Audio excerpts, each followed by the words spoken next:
Hubungan saya sama suami waktu awal pernikahan memang sudah tidak baik. Ambilin koran belakang. Memangnya kamu nggak bisa ambil sendiri? Aku mau mandi. Sumber konflik sekecil apapun itu bisa bikin kita ribut besar. Kalau disuruh ambil ya ambil. Masih banyak alasan kamu. Buat saya ini orang susah sekali untuk dengar, nggak mau diatur. Ya, saya berpikir sebagai suami harusnya saya didengar. Gitu. Kok kamu kasar sih? Jadi apapun yang saya ngomong, dia harus belajar dengar. Nanti saya minta maaf gitu, tapi biasanya bikin lagi gitu. Buat saya itu udah menyakiti perasaan saya gitu loh.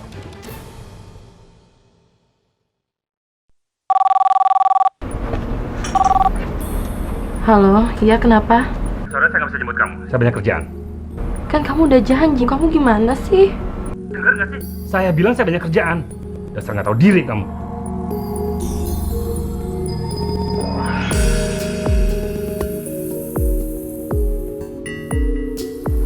Ini. Makasih, Pak. Disitulah perkenalan itu dimulai. Awal mulanya hubungan saya dengan atasan saya ini ya baik-baik saja, benar-benar atasan dengan bawahan. Pria ini mendengarkan saya kalau saya berbicara. Dari sisi pekerjaan, lama-lama perbincangan kami akhirnya mulai menyentuh kepada keluarga.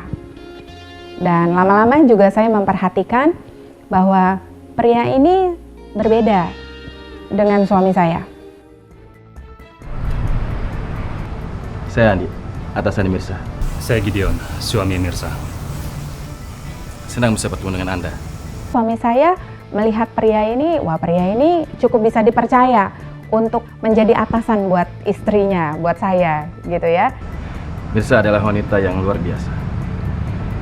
Anda beruntung dapat istri seperti Mirsa. Bapak bisa aja. Ya udah kalau gitu kita duluan ya, Pak ya. Sampai ketemu besok. Silakan. Hati-hati kalian berdua di jalan. Hai, Pak. Suaminya Ibu Mirsa ya? Betul. Anda temannya Mirsa? Iya, saya kan suka lihat Bapak antar jemput Ibu Mirsa. Maaf nih, bukannya aku mau ikut campur urusan keluarga Bapak. Sepertinya Ibu Mirsa lagi dekat sama atasannya. Maksudnya? Mereka berdua itu lagi dekat, Pak. Kemana-mana selalu berdua. Di kantor pun mereka selalu berdua, Pak.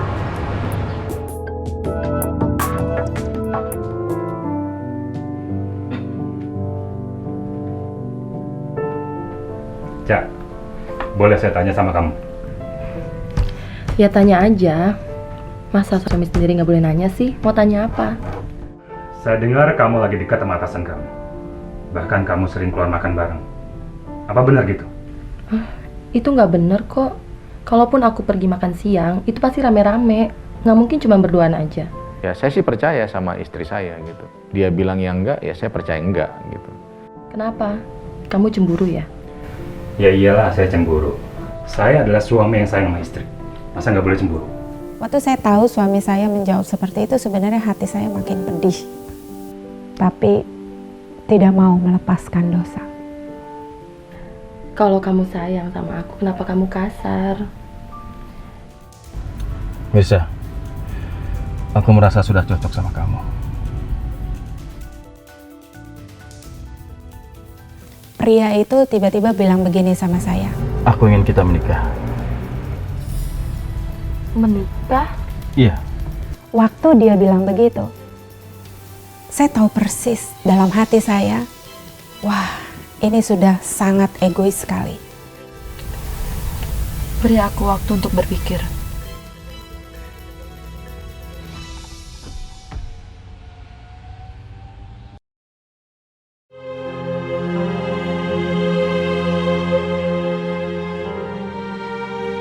Di dalam hati saya kok percaya ya, kalau saya ambil keputusan itu, saya tidak akan bisa hidup tenang. Karena saya tahu persis apa yang saya lakukan itu dosa. Tuhan, Malam hari itu saya berdoa sama Tuhan. maafin aku udah melakukan kesalahan terhadap suami dan keluarga. terlebih kepadamu Tuhan. Saya mau kalau saya sembuh, saya keluar dari dosa perzinahan ini. Ini satu kali, saya tidak mau ulangi lagi. Kenapa kamu nangis? Gak apa-apa Pak. Ayo cerita, jangan bohong. Maafin aku.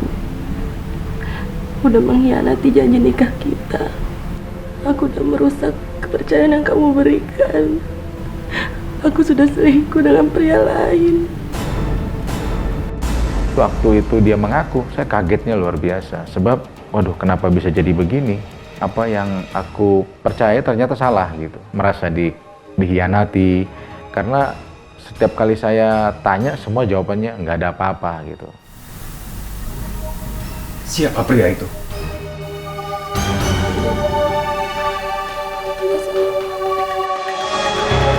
Saya siap untuk diusir, disuruh pergi dari rumah. Yang kedua, saya siap untuk dipukul.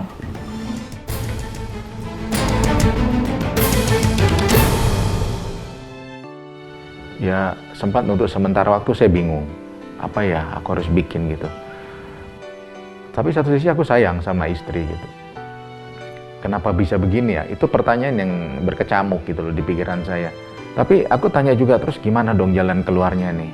Supaya keadaan ini cepat beres gitu. Aku tahu itu juga nggak nyaman gitu ya. Ada sih maksudnya pertanyaan di dalam diri saya. Nanti ke depan gimana ya gitu. Kami tahu persis ada langkah selanjutnya yang harus kami lakukan. Dan langkah pertama adalah kami datangi pemimpin kami. Istri saya sudah berbuat kesalahan, Pak.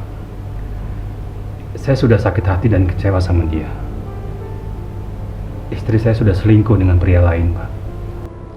Pasti ada alasan mengapa istrimu berbuat begitu.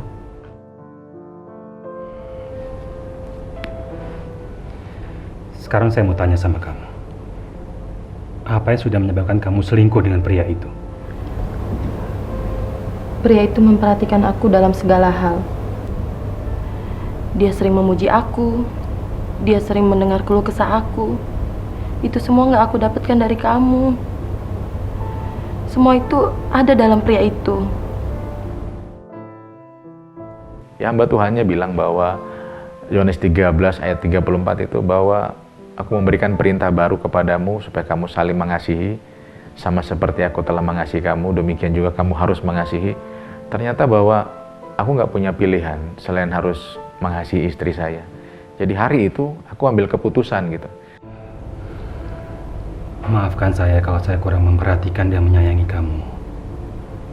Tapi mulai hari ini saya akan merubah diri saya untuk selalu memperhatikan kamu. Ada satu hikmat Tuhan yang memberikan aku untuk berani ambil keputusan. Saya mengampuni dan mengasihi kamu karena kamu adalah istri saya. Gantian saya yang kaget. Karena itu risiko yang tidak saya bayangkan. Aku sayang sama kamu.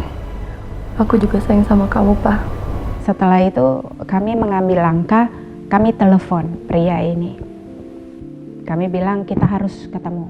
Secara manusia, saya tidak sanggup untuk memaafkan kalian. Tapi karena kasih Tuhan telah mengobati luka hati saya, maka saat ini saya sanggup berkata, saya ampuni kalian. Sebagai suami Mirza, saya minta kepada Anda, jangan pernah hubungi istri saya lagi, baik telepon ataupun SMS. Dan akhiri hubungan gelap kalian sampai di sini. Sejak saat itu saya mulai berubah. Ya, kalau dulu saya nggak pernah menghargai, saya mulai menghargai dia. Kalau dulu saya tidak punya waktu untuk mendengarkan dia, saya sekarang punya waktu. Bahkan sampai hari ini saya terus mau mendengarkan dia. Saya mulai menerima suami saya apa adanya. Saya belajar bahwa di samping kelemahan-kelemahannya, ternyata suami saya ini punya kekuatan. Kalau Tuhan memulihkan keadaan seseorang, ternyata dahsyat luar biasa.